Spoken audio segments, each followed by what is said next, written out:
C'est bon? Shalom et bonjour mes bien-aimés. Les shalom et les bonjours partout là où vous allez me recevoir encore dans vos téléphones ou dans votre télévision. Que Dieu vous bénisse mes bien-aimés, pour tout le monde qui ont aimé mes vidéos, pour tout le monde qui s'est abonné et pour tout le monde qui ont partagé mes vidéos et pour tout le monde qui ont liké mes vidéos. Que Dieu vous bénisse encore. Et encore une fois de plus, mes bien-aimés, je vais vous inviter pour vous abonner massivement dans la chaîne Femme Forte TV News pour ne pas manquer les prochaines chaînes vidéo. Aujourd'hui, je suis venu encore avec une nouvelle vidéo, mes bien-aimés, qu'on va parler des 4 sortes de chrétiens qu'on trouve dans nos églises dans le monde. Et la parole qu'on va sortir ici, j'ai tiré la parole de Dieu dans le parabole que Jésus-Christ de Nazareth donnait à ses disciples quand ils sont partis au bord du fleuve. Et la parole se trouve, mes bien-aimés, on va lire la parole de Dieu dans Matthieu 13 à partir du verset 18.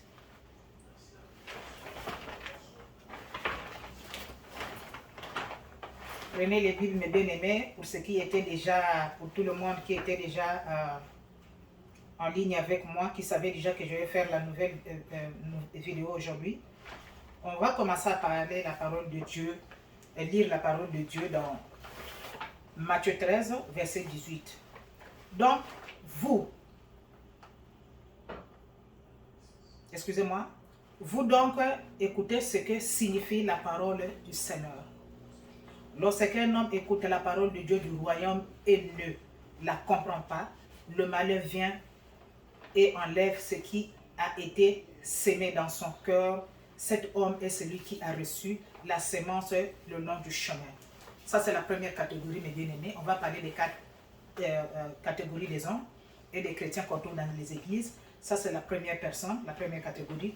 La deuxième catégorie, celui qui a reçu la sémence dans les endroits pierreux. C'est celui qui a entendu la parole et la reçoit aussitôt avec joie. Mais il n'a pas de racines. En lui-même, il lui manque de persistance. Et dès que survient une tribulation ou une persécution, à cause de la parole, il trouve une occasion de chute.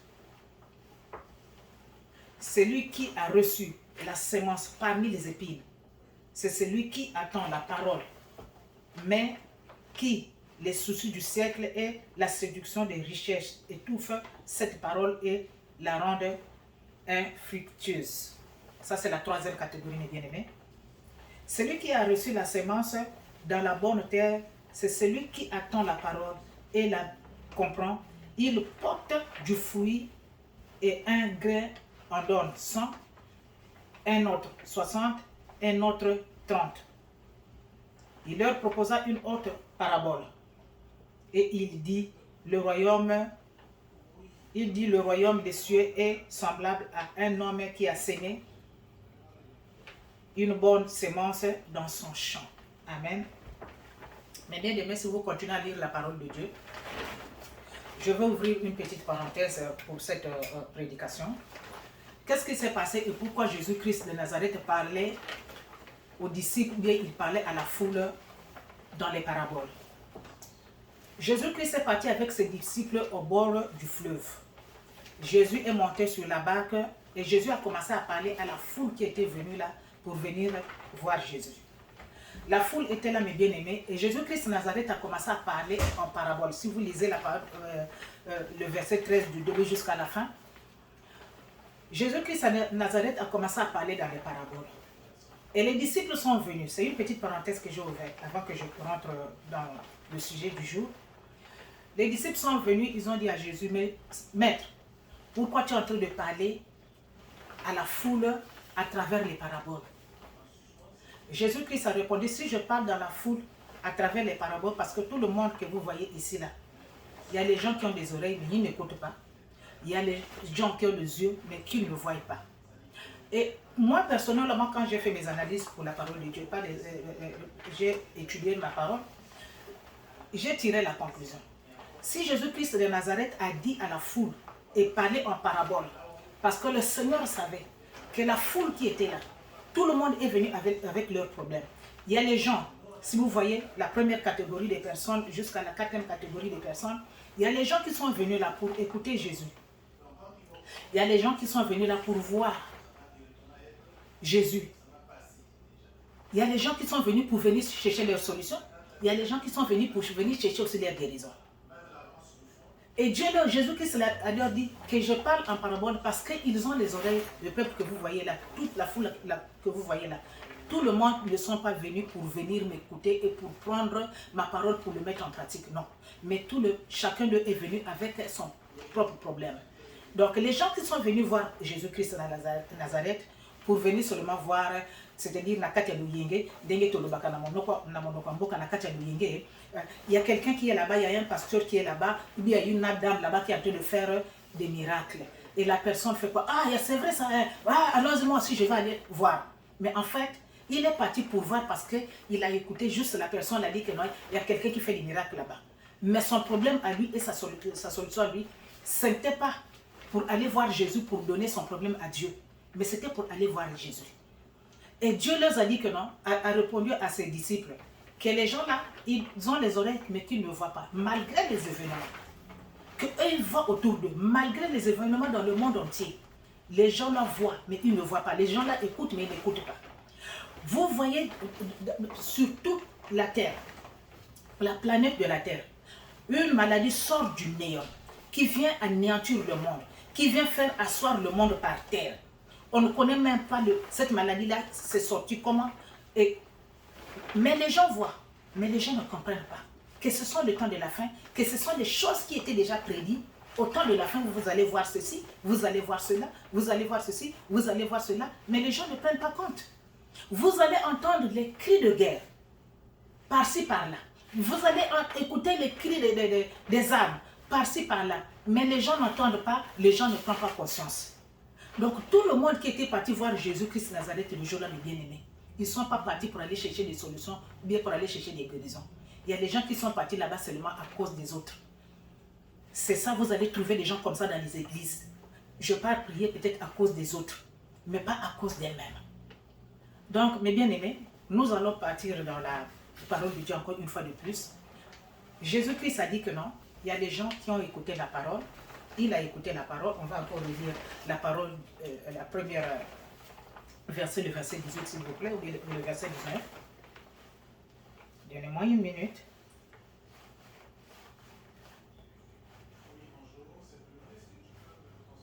Vous donc écoutez ce que signifie la parole du Seigneur.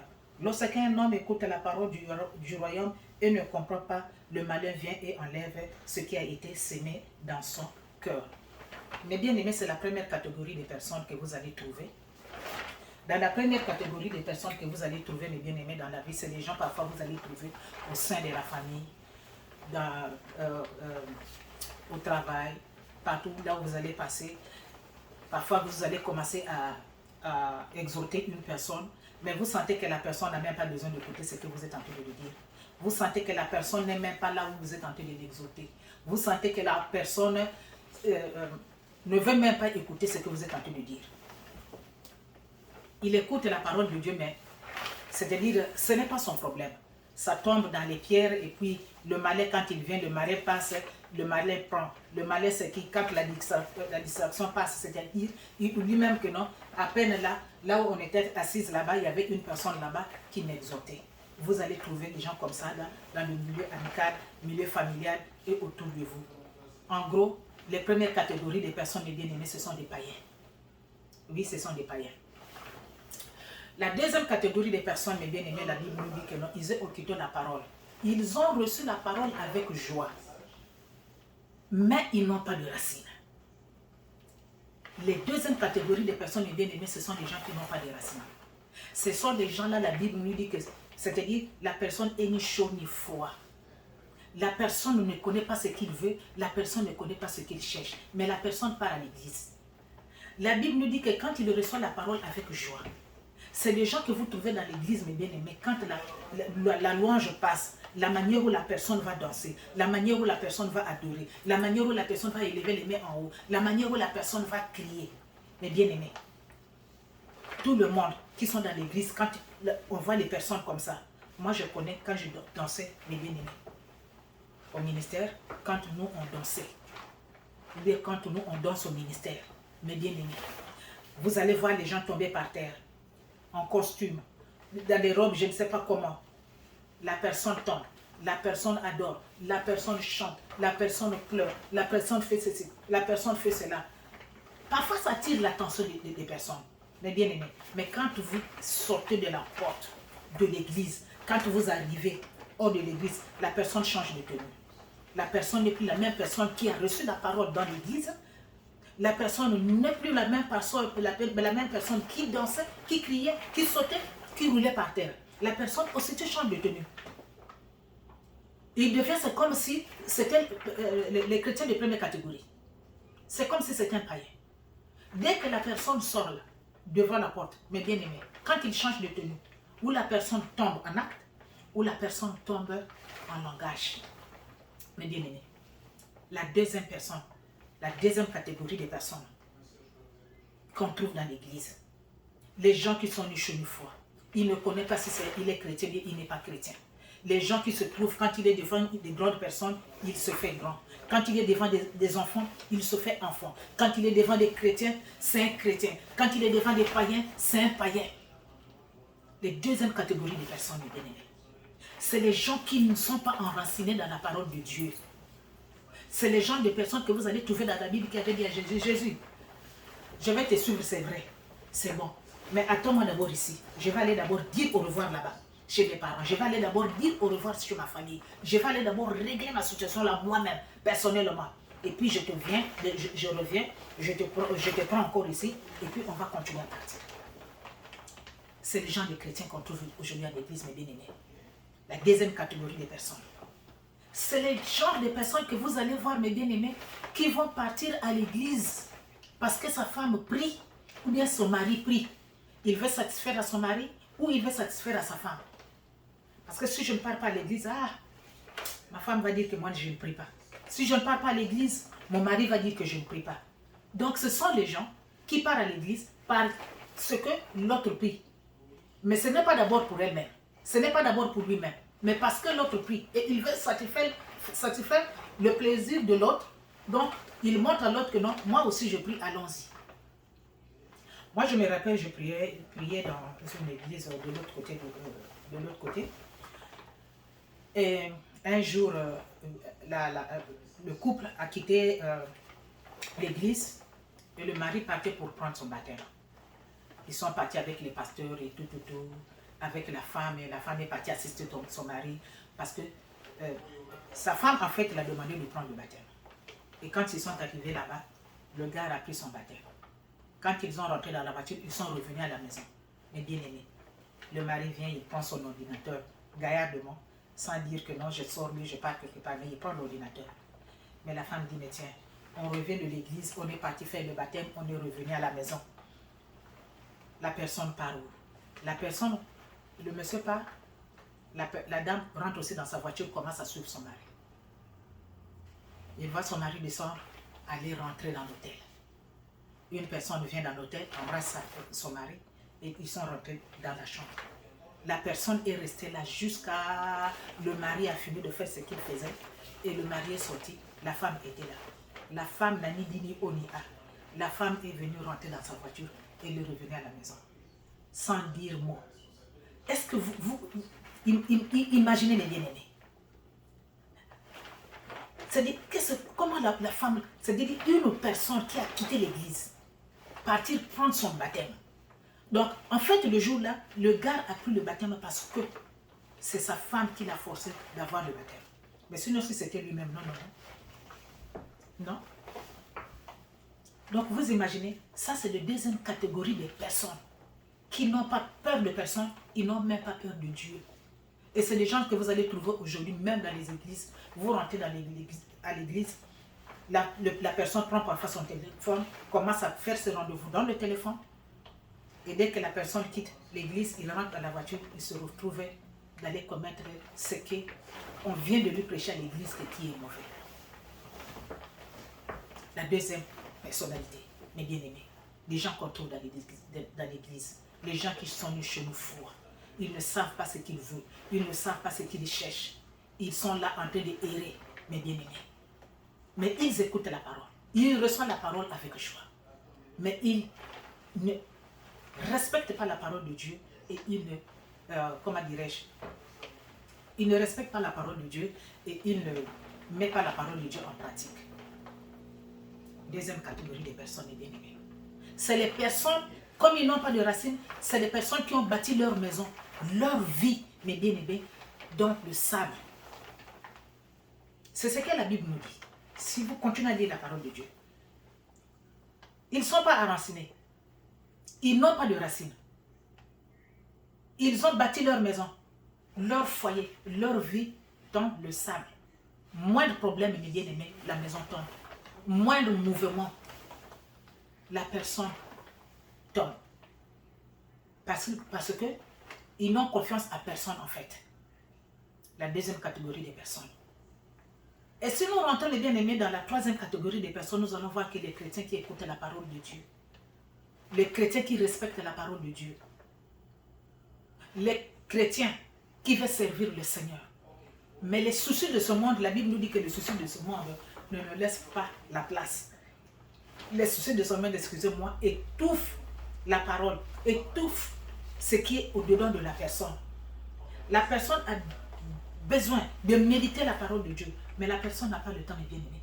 Les soucis de ce monde, les factures, les paiements de maison, les paiements de voiture, les pressés de ce monde, tout ce qui n'honore pas à la gloire ou à la sonnerie de Dieu, étouffe, mes bien-aimés, ce qui est au-delà de la personne. La personne n'a pas de temps de méditer la parole. La personne n'a pas de temps, mes bien-aimés, d'écouter la parole de Dieu. La personne n'a pas de temps. La personne est pressée en tout et pour tout. Du coup, tout ce qui est Dieu, le don qui est dans la personne s'étouffe. Mais cela ne veut pas dire que la personne ne veut pas servir le Seigneur. Oui, la personne veut servir le Seigneur, mais la personne n'a pas de temps. La personne n'a pas de temps, mes bien-aimés. Nous allons, quatrième personne, catégorie de personnes, mes bien-aimés, nous allons trouver dans la quatrième catégorie des personnes, c'est les gens qui ont occupé la parole de Dieu, les gens qui ont respecté la parole de Dieu, les gens qui servent Dieu en plein temps, les gens qui restent là, c'est-à-dire à méditer la parole de Dieu en 24 heures sur 24. Et la Bible nous dit que non, les gens là, leur portion, c'est-à-dire leur portion, leur don. Il y en a des gens qui ont le 100%, il y en a des gens qui ont les 30%, il y a des gens qui ont les 80%, il y en a des gens qui ont les, je ne sais pas comment, les 70%, les 70%. C'est les gens qui écoutent la parole de Dieu. C'est les gens qui sont enracinés, mes bien-aimés. C'est les gens, quand il y a des personnes, il y a des problèmes. La personne pense d'abord que moi, hier, la situation là est venue me surprendre. La situation là est là. Mais je connais un Dieu que j'avais cru en lui hier. Il m'a enlevé de là où j'étais. Il m'a fait, m'a tiré dans la boue. Il m'a mis là où je suis aujourd'hui. Je suis ici aujourd'hui pour cette personne-là, Jésus-Christ de Nazareth, l'homme fort, la personne que j'ai cru en lui, qui a changé ma vie. La personne a la parole. Donc, moins de mouvement, mes bien-aimés, sa maison ne peut pas tomber. Ça peut secouer la maison. Les tempêtes peuvent secouer sa maison. Les tempêtes peuvent secouer sa vie. Mais la personne connaît à qui il a fait confiance. La personne connaît à qui, mes bien-aimés, il a cru. La personne connaît à qui il a donné sa vie. Que la personne là hier, pour des situations plus difficiles, ne m'a pas abandonné quand je me suis donné en lui. Mais aujourd'hui, la situation là où il y a le problème là, je vais me donner encore à cette personne. Je sais que la personne là ne va pas me décevoir. Une petite témoignage encore que j'ai partagé au travail avec l'une de mes collègues qui est venue me dire que regarde ce que j'ai découvert chez mon mari, mon conjoint. Il y a une de son passé qu'ils sont en contact aujourd'hui là, que le passé là fait maintenant confiance à mon conjoint. Elle veut maintenant quitter son conjoint, bien là où elle est, son mariage, parce qu'il a des problèmes là-bas et elle est maintenant attachée à mon conjoint. parce qu'ils ont des projets de mariage. Mais j'ai dit à la personne, oh, mais la personne se trompe. Tu ne peux pas quitter les problèmes là où tu es dans des problèmes pour aller là où il y a des problèmes. Quel était le vrai problème? La personne est en train de chercher le vrai amour. Elle trouve que là où elle est là-bas, il n'y a pas l'amour. On ne l'a pas donné l'amour, c'est qu'elle veut, c'est qu'elle cherche.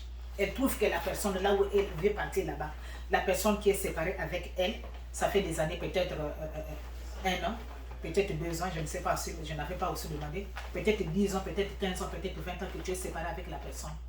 Et que tu crois que non, en quittant là où tu es là où tu veux partir là-bas, tu vas trouver la solution, ou bien tu vas trouver le vrai amour. J'ai dit à la soeur, à ma collègue, que la personne se trompe. Pourquoi elle se trompe? Tu ne peux pas quitter le problème pour aller vers des problèmes, ou bien quitter la vie pour aller là où il y a la mort. Le vrai amour, c'est le Seigneur Jésus-Christ de Nazareth qui peut te donner le vrai amour. La vraie solution, on ne le trouve que c'est le Seigneur dans tes prières à toi. Est-ce que tes prières à toi, la manière où tu mènes ta vie chrétienne, est-ce que c'est à 100%, les fruits qui en toi? Est-ce que tes fruits là sont à 100%? Est-ce que tes fruits sont à 80%, à 60%, à 30%? De la manière où tu as tes fruits à toi, à 30%, à 40%, à 80%, c'est de la même manière que tu reçois ce que tu demandes à ton Seigneur. Le vrai amour, c'est chez Jésus. La vraie solution, c'est chez Jésus, mes bien-aimés. Changeons nos façons de voir les choses. Quittons la deuxième catégorie des chrétiens, mes bien-aimés. Traversez la troisième, venez au quatrième. Là où on peut trouver tout ce qu'on peut chercher dans la prière. Mais pas en quittant de homme en homme, c'est là où tu vas trouver la solution, ou l'amour. De quitter de femme en femme, c'est là où tu vas chercher la solution, ou la paix, ou la vie que tu veux. Il n'y en aura pas hors du Seigneur.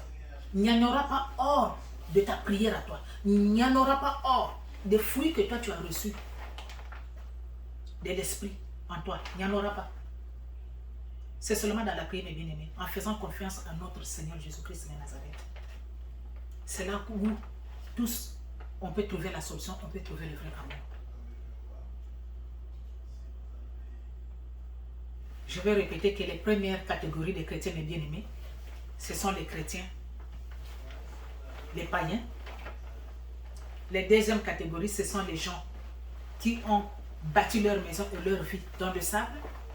La troisième catégorie, mes bien-aimés, ce sont les personnes qui veulent servir le Seigneur, mais les soucis de ce monde étouffent ce qui est en eux. Et la quatrième catégorie, c'est les gens qui ont le pourcentage à travers leurs prières, à travers les dons qu'ils ont pour servir Dieu. Que Dieu vous bénisse, mes bien-aimés. Que Dieu vous protège. Que Dieu vous garde. Abonnez-vous encore massivement dans la chaîne Femme Forte TV News. Aimez la vidéo, likez et partagez la vidéo. Merci beaucoup. Que Dieu vous bénisse.